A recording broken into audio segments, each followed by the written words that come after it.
আল্লাহ তাআলা আমাদের এই তিলাওয়াত করা আয়াতের ভিতরে খুশির খবর দিয়েছেন। কি খুশির খবর? রব ডাক কয়, এই দুনিয়ার গুনাহগার বান্দা বান্দিরা শোনো, দুনিয়ার জমিনের ভিতরে যদি 3টা গুণ অর্জন করতে পারো তো আমি রব তোমারে খুশির খবর দিলাম। কি খুশির খবর? যে তুমি এই 3 গুণওয়ালা মানুষ যদি হয়ে যাও, শুধুমাত্র আমি আল্লাহ তোমার গুনাহ মাফ করব এমন নয়, বরঞ্চ আমি আল্লাহ তোমার গুনাহগুলারে উল্টা নেকি দ্বারা পরিবর্তন করে দেব। কারণ সুবহানাল্লাহ, তোমার জীবনের যত গুনাহ আছে গুনাহগুলারে নেক বানায় দেব, নেক দ্বারা উল্টায় দেব। 3টা গুণ যদি তুমি অর্জন করতে পারো। 1 নাম্বার আল্লাহ বলেন, ইল্লা মান তাবা। দুনিয়ার জমিনের ভেতরে চলতে যায় গুনাহ কাজ করে ফেলছো, গুনাহ হয়ে গেছে, শয়তানের ধোঁকার ভিতরে পড়ে গেছো, সুসার ভিতরে পড়িরা দুনিয়ার জমিনে গুনাহর কাজ করে ফেলছো। আল্লাহ বলে, এ বান্দা সাবধান, গুনাহ করতে করতে কোন পরিমাণ গুনাহ করে ফেলছো। গুনাহর দিকে যদি নজর করে তাকাও, তোমার মন বলে সমুদ্রের ফেনার চাইতে তোমার জিন্দেগির গুনাহগুলা বেশি হয়ে যাবে।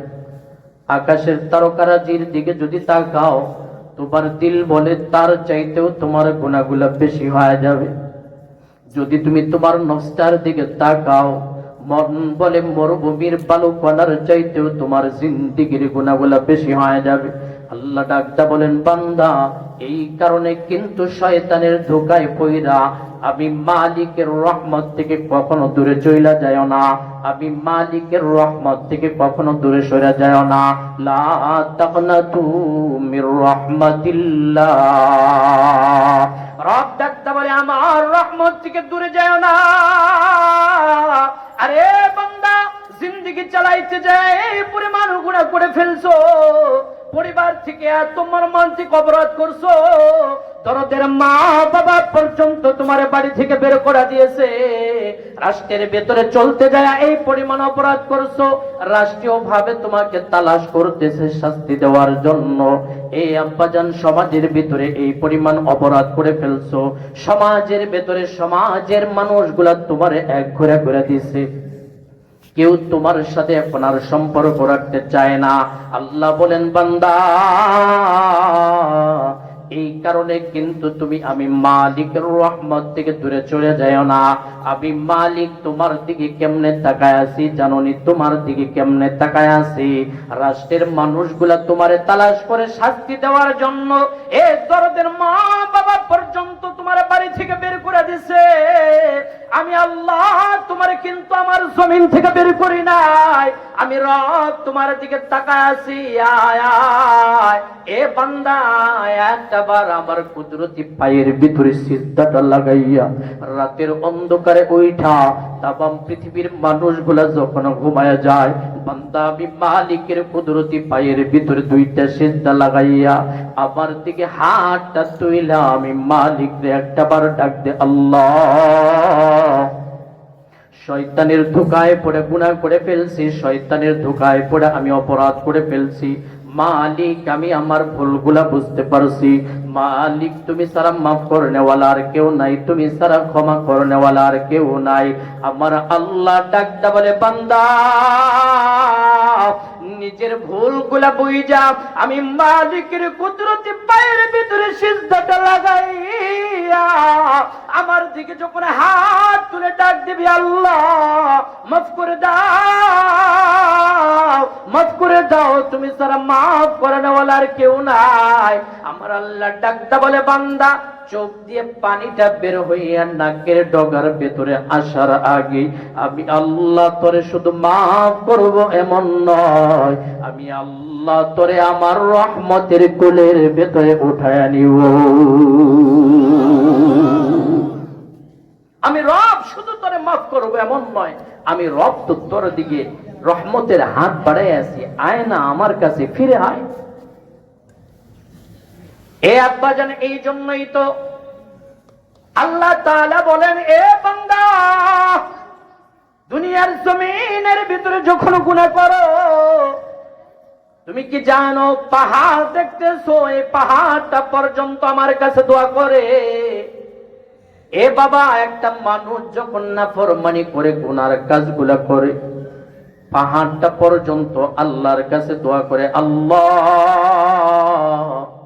একটা বার পারমিশন দাও, এই নাফরমানটারে আমি চাপা দিয়ে শেষ করে দেই, ধ্বংস করে দেই।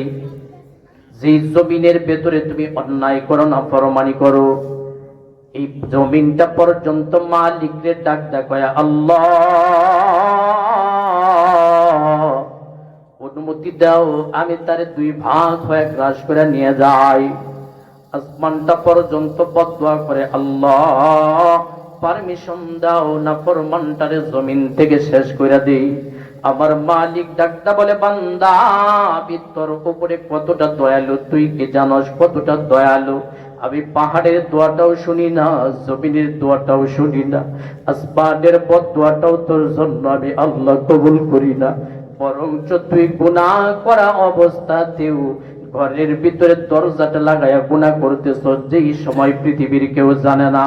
এ নওজোয়ান যুবক ভাই আমার, রুমের ভিতরে দরজা বন্ধ করে দরজাটা লাগাইয়া কম্বলের নিচের ভিতরে যা গুনাহ করো, তামাম পৃথিবীর কেউ জানে না। আল্লাহ ডাক দেয়া বলে, বান্দা এই সময় আমি তোরে ধরি না, সবাই বদদুয়া করে তোরে ধরি না, বরঞ্চ তোর উপরে আমি আল্লাহ এহসান কইরা তখন দরজার নিচ দিয়ে আমার বাতাস নামক অক্সিজেনটা পাঠাইয়া বান্দারে এই অবস্থাতেও আমি তোরে বাঁচাইয়া রাখছি। কেন বাঁচাইছি জানসনি? কারণ আমি মালিক অপেক্ষায় আছি, কখন ভুলটা বুঝা আমার কাছে ফিরে আসবি, কখন ভুলটা বুঝা আমি মালিকের কাছে তওবাটা করবি। আমি মালিকের কাছে কখন তওবাটা করবি, আমি মালিকের পথে ফিরা যখন তওবাটা করবি রে বান্দা, তোর তওবা করতে দেরি হবে, আমি মালিক তোরে মাফ করতে দেরি করব না। তওবা করতে দেরি হবে, আমি মালিক তোরে মাফ করতে দেরি করব। এজন্য বাপ, দুনিয়ার জমিনে এক নম্বর গুণ ওয়ালা হয়ে যাও। গুনাহ হয়ে গেছে তো গুনাহ নিয়ে থাইকো না, তওবা করনেওয়ালা হয়ে যাও। গুনাহ নিয়ে থাকবে না, তওবা করনেওয়ালা হয়ে যাও, তওবা করনেওয়ালা হয়ে যাও। কেন?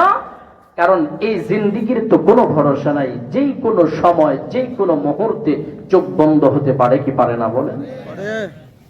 বাপরে, কোন সময় এরকম কোনো গ্যারান্টি নাই, 5 বছর 10 বছর, একদিন 2 দিন, এতটুকু সময় কোনো গ্যারান্টি নাই। যে কোনো সময় এই যে কথা বলতেছি, আল্লাহ পাক চাহে তো এখন আল্লাহ নিতে পারে কি পারে না বলে? এই যে বসছেন, এখান থেকে বাড়ি পর্যন্ত যাওয়া যাবে, কোনো গ্যারান্টি আছে বলে? কোনো গ্যারান্টি নাই, যে কোনো সময় বিদায় হয় যাবে। আর কবে, আর কবে? আরে বাপ, আর কবে করবেন তওবা? ওই বুড়া হয়ে যাওয়ার পর দেখবেন আমাদের সমাজের ভিতরে একটা নীতি চালু আছে, একটা নিয়ম চালু আছে। সারা জীবন অন্যায় করার পরে বাপ যখন বুড়া হয়ে ঘরের ভিতরে পড়ে গেছে, সন্তান মসজিদের ইমাম সাহেবকে ডাইকাই না 500-1000 টাকা নোট একটা হাতের ভিতরে ধরায় কয়, হুজুর আমার বাপের এখন ঠিক মতো কথাও বলতে পারে না, জবান বন্ধ হয়ে আসছে, বাপ যে কোনো সময় চলে যাইতে পারে, একটু তওবাটা পড়াইয়া দেন। আছে না নাই বলেন? এই বাপ হযরত উলামায়ে কেরাম আছেন, বলেন তওবা কি পড়ার জিনিস না করার জিনিস? তওবা পড়ার জিনিস না, তওবা করার জিনিস। কারণ তওবা শব্দের অর্থই হলো প্রত্যাবর্তন করা, ফিরে আসা। তওবা শব্দের অর্থই হলো প্রত্যাবর্তন করা, ফিরে আসা। আপনি যেই গুনাহ থেকে তওবা করতেছেন, তার মানে হলো আজকে আমি এই গুনাহ করছি, রব আপনার সাথে কথা দিলাম আর জিন্দেগিতে কোনোদিন এই গুনাহ আমি করব না, গুনাহ থেকে আপনার দিকে ফিরে আসলাম। এটা হলো তওবা, এটা হলো তওবা। এজন্য আল্লাহ বলেন, ইল্লা মান তাবা। 1 নম্বর গুণ হলো যারা দুনিয়ার জমিনে তওবাকারী হয়ে যাবে। 2 নম্বর গুণ আল্লাহ বলেন, 2 নম্বর গুণ যদি অর্জন করতে চাও, ওয়া আমানা, নির্ভেজাল ওয়ালা ঈমানদার হয়ে যাও, নির্ভেজাল ওয়ালা ঈমানদার হয়ে যাও। যে ঈমানের ভেতরে কোনো ভেজাল নাই, যে ঈমানের ভেতরে কোনো শিরকের গন্ধ নাই, শিরকের লেশ পর্যন্ত লাগানো নাই। কিন্তু আমাদের বর্তমান জামানার অবস্থা হলো এমন, টাকা পয়সার কাছে যেমন চরিত্র বিক্রি হয়ে যায়, টাকা পয়সার কাছে আমাদের ঈমানও তেমন বিক্রি হয়ে যায়। ঠিক না বেটি? টাকা পয়সা দেখলে ঈমান বিক্রি হয়। এজন্য সাহাবীওয়ালা ঈমান বানাও, লম্বা আলোচনা নয় বাপ। সাহাবীওয়ালা ঈমান বানাও। ঈমান কিন্তু এমনি এমনি আপনা আপনি তোমার আমার কাছে আসে নাই। এ আব্বাজান, সাহাবায়ে কেরামের দিকে তাকায় দেখো তাদের ঈমানের জন্য কত কষ্ট করা লাগছে। আল্লাহর নবীর সাহাবী হযরত খাব্বাব রাদিয়াল্লাহু তাআলা আনহু, নবীজির সাহাবী হযরত ওমর রাদিয়াল্লাহু তাআলা আনহুর সাথে কথা বলতেছেন। খাব্বাব ওমরকে ডাকদা বলে, ভাই ওমর, বলেন না আপনি কেমনে ইসলাম গ্রহণ করলেন, কেমনে আপনি ঈমানটা আনলেন? ফারুক আজম পীরের মতো জবাব দেয়, কয় খাব্বাব, আমি ওমর গিয়েছিলাম আল্লাহর নবীর মাথাটা কাটার জন্য, কিন্তু কোরআনের বরকতে, কোরআনের সহমতে আল্লাহ আমার দিলটা ঘুরাইয়া দিয়েছে। নবীর মাথা না কাইটা নিজের মাথাটারে নবীর কাছে জোগায়া দিছি। আল্লাহ নবীর গর্দান না উড়ায়া নিজের গর্দান, নিজের শীতটারে জোগায়া দিয়ে আমি মুসলমান হয়ে গেছি। তার মানে কোনো কষ্ট নাই, গেছিলাম নবীজির মাথা কাটার জন্য, কিন্তু কোরআনের সহবত পাইয়া আল্লাহর নবীর কাছে গিয়ে আমি কালেমা পড়ে মুসলমান হইছে। এ খাব্বাব, তুমি কেমনে ঈমান আনছো? বলো না তুমি কেমনে ঈমান আনছো? আল্লাহর নবীর সাহাবী ওমর যখন কথাটা বলছে, এ আব্বাজান খাব্বাব রাদিয়াল্লাহু তাআলা আনহু দুইটা চোখের পানিগুলো মুহূর্তের ভিতরে ছাড়িয়ে দিয়ে কান্না শুরু করে দিস। কে গো খাব্বাব, তুমি আমার জিজ্ঞেস করলা, কিন্তু তুমি আবার কেন কান্না করো? ব্যাপার তো বুঝলাম না। খাব্বাব রাদিয়াল্লাহু তাআলা আনহু জবাব না দিয়ে পিছন দিক থেকে আস্তে করে কাপড়টা টান দিয়া, চাদরটা টান দিয়া হযরত উমরের দিকে পিঠটারে ঘোরায়া দিছে, পিঠটারে একটু উমরের দিকে ঘোরায়া দিছে। যেই মাত্র খলিফাতুল মুসলিমিন উমরের দিকে পিঠটারে ঘোরায়া দিয়েছে, বাবা আল্লাহর নবীর সাহাবে উমর ও খাব্বাবের পিঠের দিকে তাকায়া দুইটা চোখের পানি ছেড়ে দিয়েছে। উমর ডাক ডাক কয়, খাব্বাব, ব্যাপার কি বুঝলাম না, তোমার পিছনে কি কোনো রোগ হয়েছিল কিরা খাব্বাব? তোমার তো চামড়াগুলা একেবারে হাড়ের সাথে মিশে গেছে, চামড়া আর হাড়ের মাঝখানে তো কোনো মাংস দেখা যায় না, একেবারে ক্ষুধার তাড়নায় পেট যেমন লেগে যায়, তোমার পিঠটাও হাড়ের সাথে তেমনি লেগে গেছে, ব্যাপার কি বুঝলাম না। আল্লাহর নবীর সাহাবী খাব্বাব ডাকটা বলে, ওমর, তুমি তো বীরের বেশে গেছিলে আল্লাহর নবীর মাথা কাটার জন্য, কিন্তু নবীর মাথা না কাইটা ইসলাম গ্রহণ করে ফেলছ। আর আমি খাব্বাব যখন ঈমান আনছে, বেঈমান কাফের গুলো আমি খাব্বাবের উপরে কত অত্যাচার, কত জুলুম করছে জানোনি? আমি খাব্বাবকে বেঈমান কাফের গুলো আগুন জ্বালায়া, আগুনের কয়লার ভেতরে একেবারে আগুন জ্বালাইয়া আমি খাব্বাবকে গা থেকে কাপড় খুইলা ওই আগুনের কয়লার ভিতরে যখন পিঠটাও নিচের দিকে দিয়া শোয়া দিত। হযরত বিলালকে তো মদিনার মরুভূমির বালুর ভিতরে শোয়াইছে, আগুনের ভিতরে নয়, মরুভূমির বালুর ভিতরে। আমি খাব্বাবকে বালুর ভিতরে নয়, আমি খাব্বাবকে আগুনের কয়লার ভেতরে বেঈমান কাফের গুলো আমার শোয়া দিত। এ ওমর, তুমি কি জানো আমি খাব্বাবের তোলার চর্বির কারণে মাঝে মাঝে ওই কয়লা যুক্ত আগুন গুলাও মাঝে মাঝে তোলের কারণে নিভে যাইতো। বেঈমান কাফের গুলো আবার আগুন প্রজ্বলিত করে দিত। আমি খাব্বাবকে এই অবস্থায় যখন বেঈমানরা আমারে কষ্ট দিত, শাস্তি দিত, আমারে বারবার বলছে, খাব্বাব ঈমান ছেড়ে দাও, ঈমান ছেড়ে দাও। আমি খাব্বাব শুধু একটা জবাব দিছি, আল্লাহ দুনিয়ার জমিনের ভেতরে যতক্ষণ থাকবো গো মালিক, ঈমানের উপরে ইস্তিকামাত থাকার তৌফিক দিও। এক মুহূর্তের জন্য যেন ঈমান থেকে আমি না দূরে চলে যাই। ওমর গো, একদিন না, দুই দিন না, আমি খাব্বাবের জিন্দেগিতে এত কেমন কত রাত পার হয়েছে, আগুনের ভেতরে আমি খাব্বাবকে শোয়া তারা শাস্তি দিয়েছি। হযরত ওমরের চোখটা পানি পড়তেছে আর চিন্তা করতেছে, আরে খাব্বাব, ঈমান কি দামি জিনিস, তুমি বুঝা গেছো ঈমান কি দামি জিনিস। এই জন্যই তো আল্লাহ বলছেন, এই কেমন ঈমান আনবা, কেমন ঈমান। আমিনু ওয়া আমানু, ঈমান আনবা একেবারে ঈমানওয়ালাদের মতো ঈমান। এ বামজান, এই জন্য আল্লাহ বলেন 2 নাম্বার গুণ যারা অর্জন করবে, ইল্লা মান তাবা ওয়া আমানা, 1 নাম্বার হলো গুনাহ হয়ে গেলে তওবা করবে, 2 নাম্বার হলো দুনিয়ার জমিনের ভেতরে ঈমানটারে নির্ভেজাল রাখবে, কোনো শিরকের সাথে সংমিশ্রিত হতে দেবে না। আল্লাহ বলেন 3 নাম্বার গুণ যারা অর্জন করবে, ওয়া আমিলা আমালান সালিহা, 3 নাম্বার গুণ হলো দুনিয়ার জমিনের ভেতরে আমলে সালিহাত করবে, দুনিয়ার জমিনের ভেতরে আমলে সালিহাত করবে।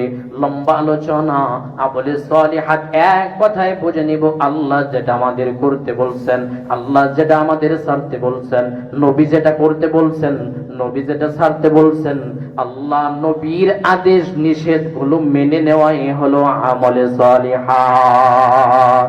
আল্লাহ যেটা আদেশ করছে করা লাগবে, যেটা ছাড়তে বলছে ছাড়া লাগবে, নবীজি যেটা করতে বলছে করা লাগবে, যেটা ছাড়তে বলছে ছাড়া লাগবে। আল্লাহ তাআলা বলেন এই 3 গুণ ওয়ালা মানুষ যদি হয়ে যাও তো ইউবাদদিলুল্লাহু সাইয়্যাতিহিম হাসানাত, তোমার খুশির খবর হলো জিন্দেগীর ভিতরে যেই গুনাহগুলো আছে আমি আল্লাহ শুধু maaf করব এমন নয়, তোমার জীবনের গুনাহগুলোর আমি আল্লাহ নেকি বানায়া দিব। কোন সুবহানাল্লাহ, জীবনের গুনাহগুলো নেকি বানায়। আয়াত যখন নাজিল হয়ে গেছে, আমাদের হালত আর সাহাবায়ে কেরামের হালত, এই আয়াত যখন নাজিল হয়েছে আল্লাহর নবী তিলাওয়াত করছেন, হযরত আবু বকর রাদিয়াল্লাহু তাআলা আনহু, ওমর রাদিয়াল্লাহু তাআলা আনহু তখন মজলিসে আসেন নাই। আবু বকর রাদিয়াল্লাহু তাআলা আনহু নবীজির সামনের থেকে উঠা সোজা চলে গেছে ওমরের বাড়ি। নবীজির সাহাবী আবু বকর ওমরের বাড়ির ভিতরে যাইয়া ওমরকে ডাক দেবরে, ভাই ওমর, আমি আবু বকরের দিলের ভেতরে বড় ভয় ঢুকে গেল, বড় ভয়। ওমর ডাকতে বলে, ভাই কেন ভয়? আবু বকর ডাকতে বলে, ওমর, আমার দিল বলে আমার চাইতে তুমি ওমরের নেকি গুলা বেশি হয়ে যায় কিনা, আমার চাইতে তোমার জিন্দেগির নেকি বেশি হয়ে যায় কিনা। ওমর ডাকতে কয়, ভাইজান, আল্লাহর নবী বলে কি আর আপনি এসে আমারে খবর দেন কি? নবীজির জবানের ভাষা কি আর আপনি এসে আমারে শোনাইলেন কি? আল্লাহর নবী বলছেন আপনি ওমরের, আমি ওমরের গোটা জিন্দেগির নেক আমল আর আপনি আবু বকরের এক রাতের নেক আমল যদি মাপা হয়, আমি ওমরের গোটা জিন্দেগির নেক আমলের চাইতে আপনি আবু বকরের নেকির পাল্লা বেশি বারে হয়ে যাবে। এটা আমার কথা না, আল্লাহর নবীর জবানের ভাষা।